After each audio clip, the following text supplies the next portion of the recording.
घंटे का कीर्तन किया। ये दधीची दिवस के उपलक्ष्य में कीर्तन हुआ है। अब दधीची दिवस क्या है? दधीची एक पौराणिक कथा में एक ऋषि का नाम है। जब देवता लोग पे आक्रमण कर जो दधीची एक राक्षस, उसका नाम था वृत्तासुर, उन्होंने देवता लोगों पे आक्रमण कर उनका जो स्वर्ग वाला स्थान था उस पे कब्जा कर लिया। तो इससे घबरा गए राज इंद्र और सभी देवता को उन्होंने आमंत्रित किया। उन्होंने कहा कि चलिए इसका उपाय जो है ब्रह्मा जी के पास मिलेगा। सभी लोग ब्रह्मा जी के पास गए, सारे देवता मिल करके, और सभी लोग आग्रह किए कि इसका क्या उपाय है, ये जो असुर है इसको कैसे पराजित किया जाए, हम लोग से ये संभव नहीं है, आप ही कोई उपाय बताइए। तो ब्रह्मा जी ने कहा देखो ऐसा है, एक बहुत ही तपस्वी ऋषि है ना, उनका नाम है दधीची। जब उनके हड्डी का उपयोग करके एक शस्त्र बनाया जाएगा और उस शस्त्र से वो पराजित हो जाएंगे, वो असुर जो थे वृत्तासुर। तो ऐसा ही किया गया। दधीची ऋषि के पास गए लोग, उनका आग्रह किए, उनको अनुनय विनय किए कि आप जो है इस समाज कल्याण के लिए और हमारी देवताओं की रक्षा के लिए आप कुछ कीजिए।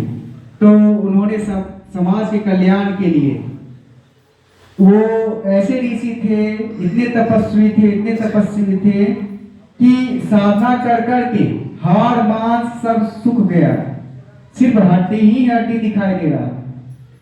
तो फिर उन्होंने कहा कि जब समाज के कल्याण की बात है तो मैं अपना जीवन त्याग देता हूँ। उन्होंने जो है अपना शरीर को त्याग दिया और उस हड्डी से एक शस्त्र बनाया गया, तब जाकर के वृत्तासुर का जो है वध हुआ, तब वो पराजित हुए।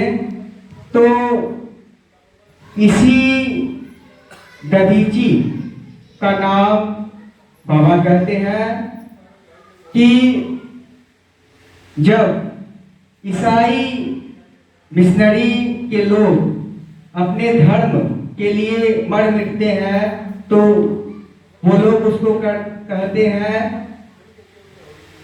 मार्टिर्स, और जब मुस्लिम लोग अपने धर्म के लिए मर मिटते हैं तो उसको लोग शहीद कहते हैं कि शहीद हो गए धर्म के लिए। लेकिन जब मेरे बच्चे भागवत धर्म के लिए, भागवत धर्म की रक्षा के लिए जब अपनी प्राणों की आहुति देते हैं तो मैं उसको दधीची कहता हूँ। बाबा ने ऐसे महान व्यक्तियों के लिए, व्यक्तित्व के लिए जो है दधीची शब्द का प्रयोग किया है। आप जानते हैं 5 मार्च 1967 समय जो है लगभग 6 से 7 बज रहा था।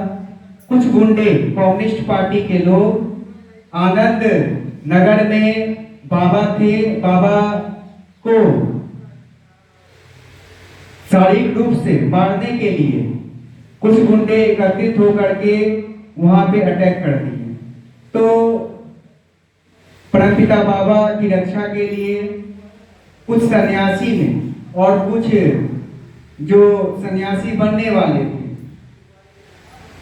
उसमें से आचार्य अभेदानंद अवधूत जी, आचार्य सच्चिदानंद अवधूत जी, भरत कुमार जी, प्रभास कुमार जी और अवधेश कुमार जी, ये तीनों सन्यासी बनने के लिए आनंद नगर गए थे कि सन्यासी की ट्रेनिंग होगी, फिर सन्यासी ये लोग बन जाएंगे।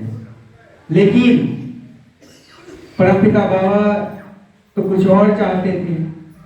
तो उनकी ये लीला थी, परमपिता बाबा की रक्षा के लिए उन्होंने उनसे फाइट किया और अपने प्राणों की आहुति दे दी। तो बाबा ऐसे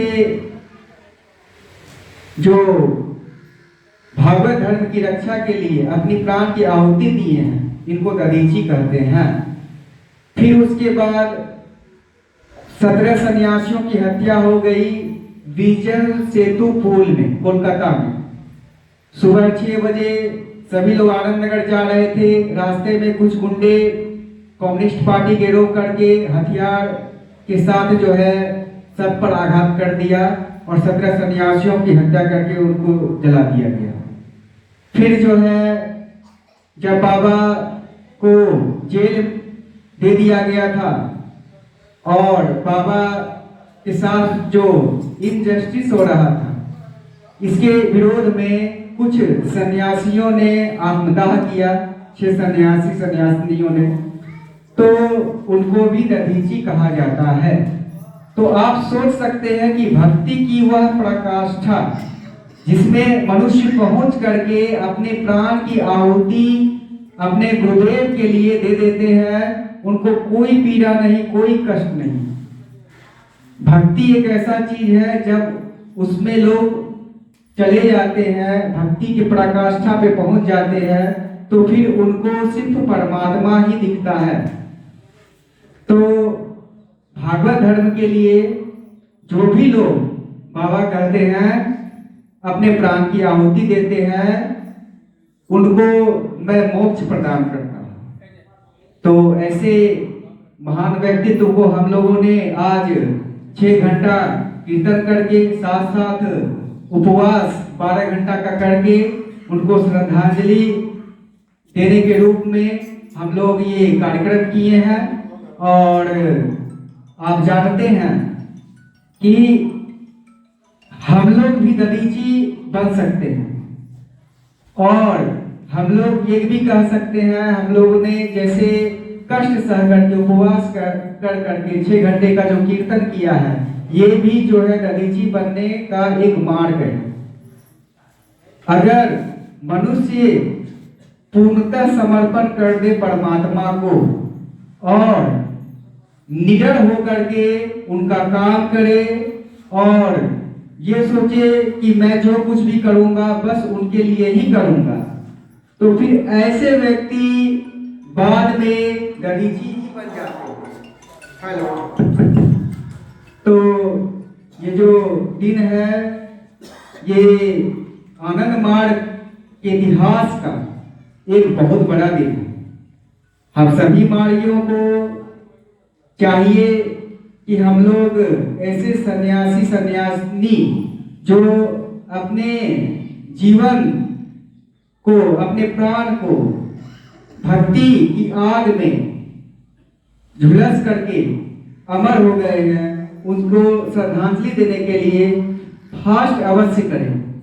12 घंटे का उपवास आप लोग अवश्य करें।